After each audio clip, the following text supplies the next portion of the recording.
Matthew 26 through 28 is the apex of the entire book.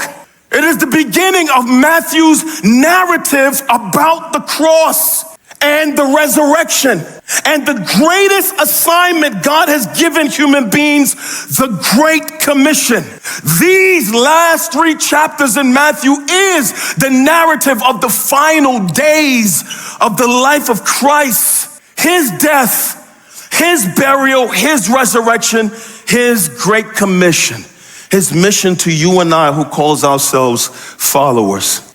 Matthew, the eyewitness of the Lord Jesus Christ, begins the apex of his book, the whole reason for which he wrote, to prove to a Jewish audience that Christ was king.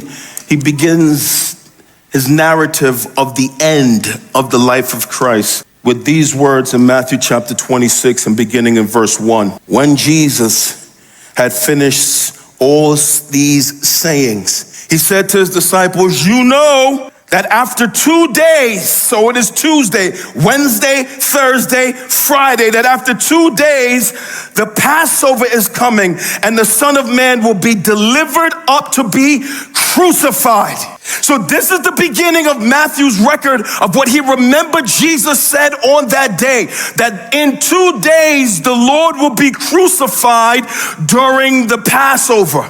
This is the 5th and last time Matthew would use the words when Jesus finished all these things, because Matthew's book has 5 blocks of teaching. This is the final block of teaching, the final discourse in the book of Matthew. Now, what things did Jesus just finish saying? He just finished the teaching we call the Olivet Discourse. It is the teaching we finished in our last series.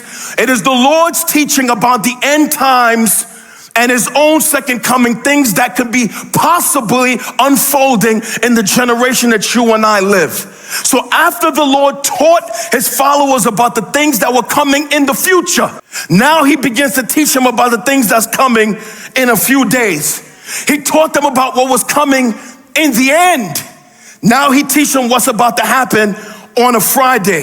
He says to them, in the few days, the Son of Man will be delivered up to be crucified. Now, this is the 4th time in Matthew's gospel that the Lord predicts his own death by crucifixion. This is important to me as a student of the word, because it reminds me and you that the Lord does not want his people to be ignorant of what is happening.